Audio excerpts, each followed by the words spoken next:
Today I'm going to be doing my top books of 2020, my favourite books of last year, and I'm really glad I can actually sit down and film this video because last year I just didn't read enough to actually warrant a video. But I've read some really good books this year. They tend to be on the chunkier side, which I kind of like.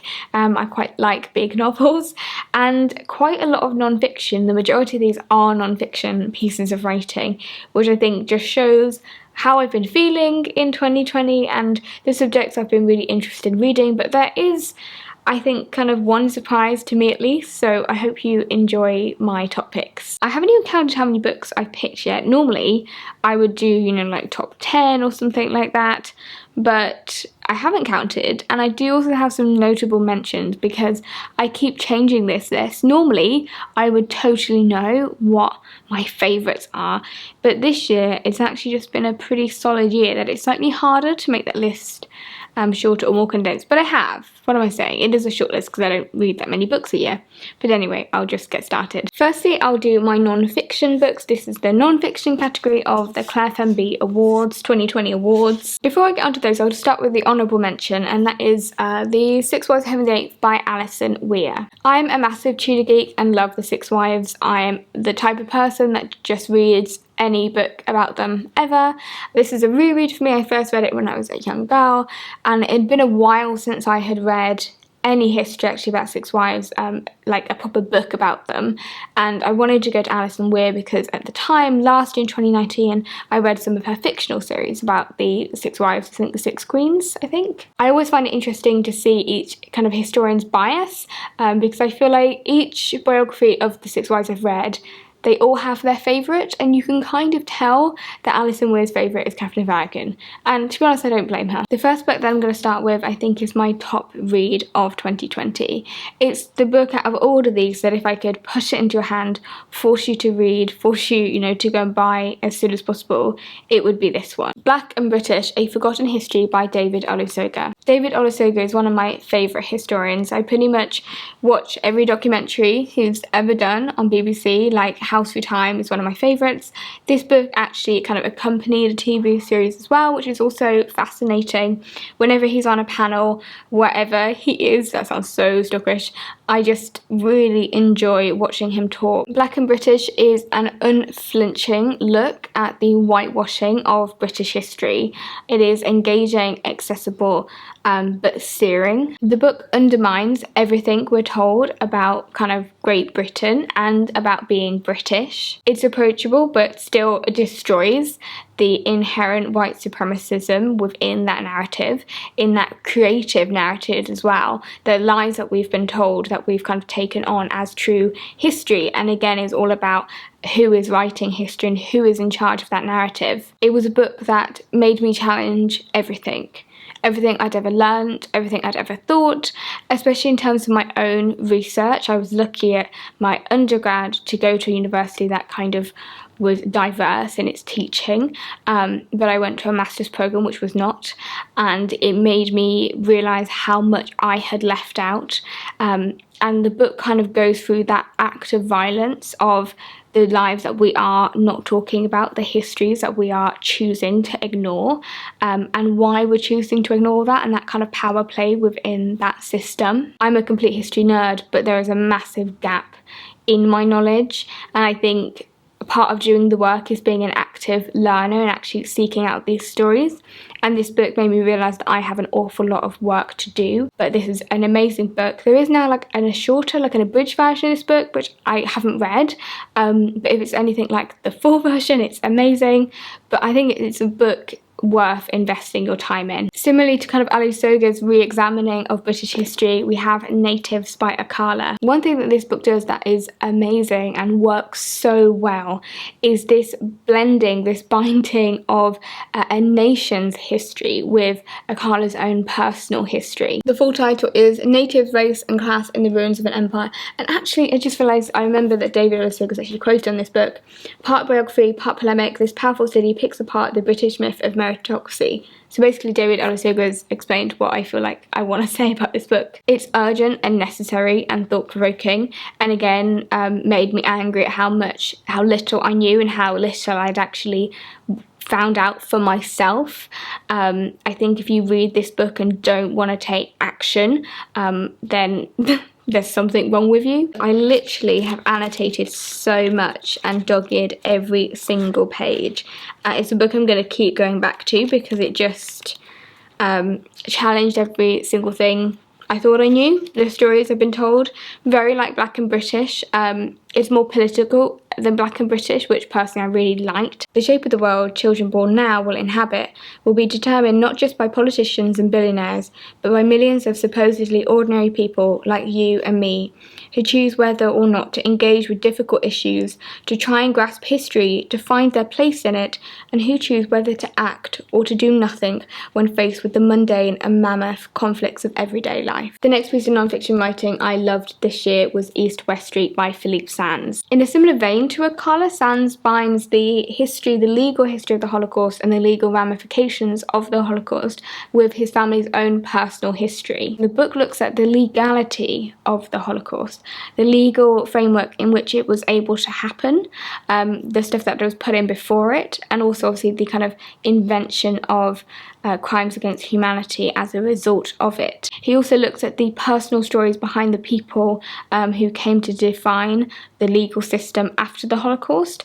looks at their personal relationship to the events and also his family's own history. So you kind of have this biography, this history that is almost done in 3 different ways, and you would think maybe that would get really complicated, but he's such a talented writer. Like it is incredibly moving, but it's still engaging and emotional, and I personally never looked at the legal system in relation to the Holocaust, so it was a different perspective. In one part, it was a moving story of grief and of loss and of silence in lots of different ways.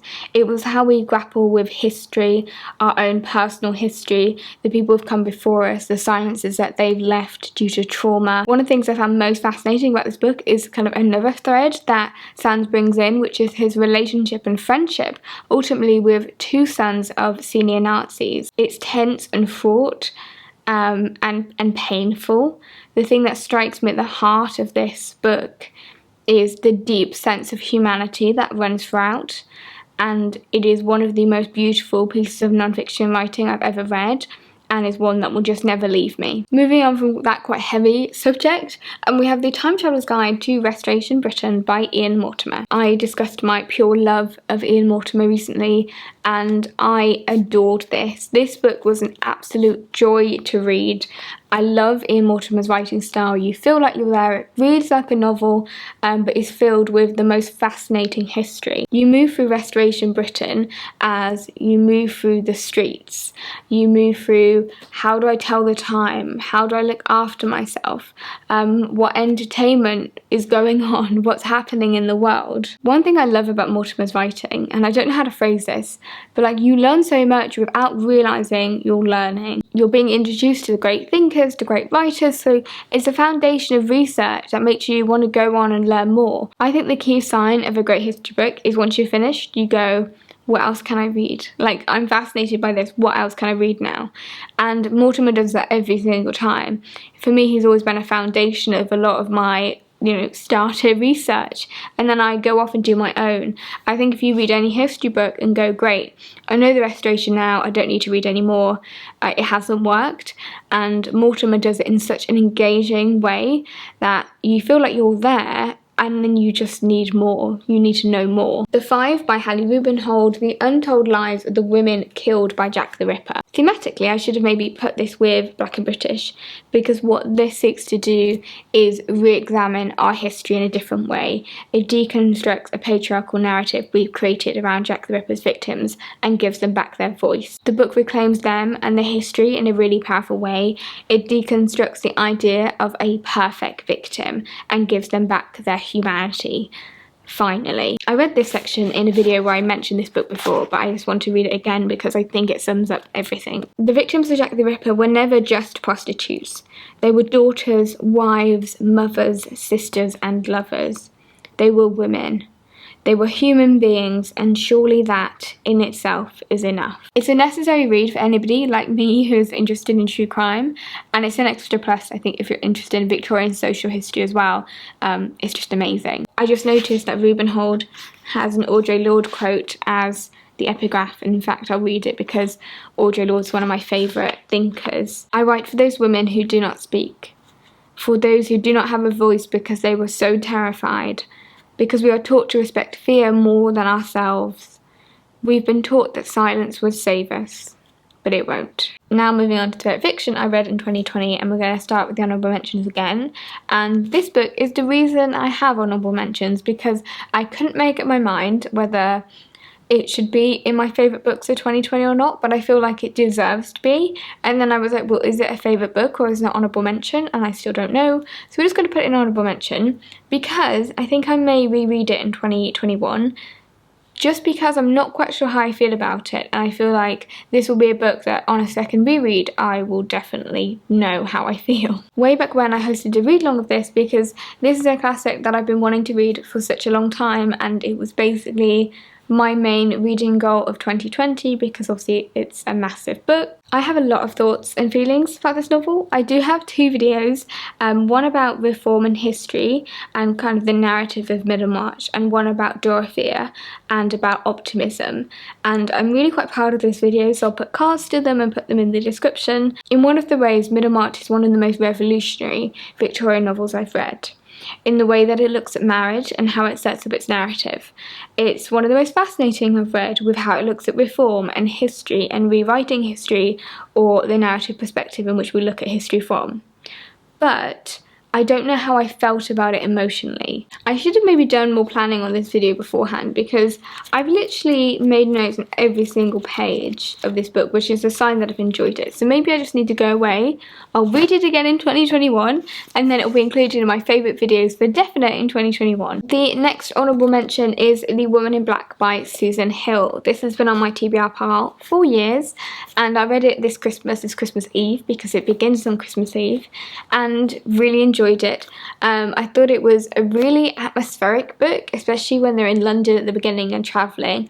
I felt like I was there, I felt like I could see the fog and the mist. Not only was it really atmospheric, but I thought it was a really interesting look at grief and kind of like the monstrous feminine and women as mothers and femininity all wrapped in that, and murderesses as well. So it was really thought-provoking, and it is really small, and I definitely recommend it. Especially on a winter's night, it was the perfect kind of time to read. This might be an example of when you've just read the book at the perfect time. It wasn't necessarily like a top favourite, but I'm really glad I read it because I've been meaning to for years, and it was worth the wait. One thing actually on The Woman in Black is that if you read it, I would love to know if you sympathised with the ghost, because I really did. Like, I was like, yeah, keep on killing, you've had a hard time. Wasn't quite sure if that was the right emotion I should be having. In a way, I kind of like that, like, moral ambiguity that it made me feel. Okay, now on to the actual top favourites of 2020. We have The Invisible Life of Addie LaRue, we have Normal People by Sally Rooney, and Wolf Hall by Hilary Mantel. I'll start with Wolf Hall because it's another historical novel. This is one of the best pieces of historical fiction ever written. It's a complete masterpiece. It's a reinvention of history and a reimagining of Cromwell. It deals with gaps in the historical record in a really imaginative way, but still really authentic. You feel like you're there when you're reading it. The politics, the history, the sexual dynamics, the sexual politics is just so well done. When I was reading this as well, I started it in March, just before kind of COVID, actually when COVID was kind of happening. And it's really funny now because I remember going into work, travelling on my commute, and sitting down and reading about the sweating sickness and reading about, you know, this plague and the fear that kind of came with that. At the same time reading about, you know, a pandemic. So again, a combination of reading at the right time and feeling very connected with this book in a really strange way, and that's just an experience that, you know, you would never think would happen. I do actually have a full review of Wolf Hall, which I'm quite proud of, and I think it explains perfectly why I love this book and goes into a little bit more depth why I find it so interesting. So I hope that you will go and watch that, just because it's way more eloquent than what I'm doing right now. Normal People by Sally Rooney is also a book that I have a video on, which again I think is way more eloquent than what I'm going to come out with right now. It is one of the best books. It's one of my favourite books. Sally Rooney is now one of my favourite writers. I was a little bit hesitant in approaching Normal People because I love conversations with friends, and I know so many people like one or the other. I think it's quite rare to like both. I really love the relationship between Marianne and Connell. I like the mistakes that they made, how unbelievably human they are. As I'm just thinking, so many of the books I find interesting are the ones that deal with gaps either in like historical record or the gaps in language and the things not said. Normal People is a perfect examination of that, of the unspoken. We've now arrived at my final favourite of 2020, The Invisible Life of Addie LaRue. I loved this novel. I fell in love with this novel, and in reading this novel, it was so beautifully written and immersive. I felt like I was examining all these different time periods with Addie, living through it with Addie. I liked how the narrative was split up into these different time periods, how it all came together like a beautiful patchwork. It was astonishing. It was so atmospheric, and I just fell completely under its spell. The novel is really thought-provoking and made me think about so many different things in a really unique way.